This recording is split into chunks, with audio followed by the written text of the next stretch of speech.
The Book of Ezekiel is one of the most dramatic and symbolic books in the Bible.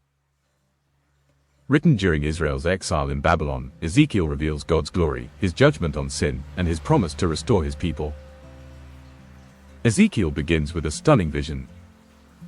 The glory of God on a throne, surrounded by living creatures and wheels within wheels.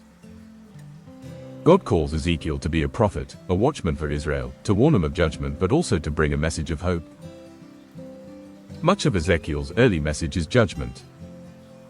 He acts out symbolic prophecies, like lying on his side for days or shaving his head to show how Jerusalem will fall.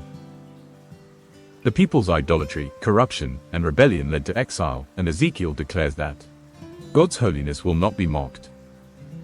Even in exile, Ezekiel speaks words of hope. He shares God's promise to give his people a new heart and a new spirit. In his famous vision of the Valley of Dry Bones, Ezekiel sees lifeless bones come alive again, a symbol that God will restore Israel from despair to life. The Book of Ezekiel reminds us that while sin brings judgment, God's Spirit brings new life. Ezekiel shows us a God of holiness, justice, and above all, restoration.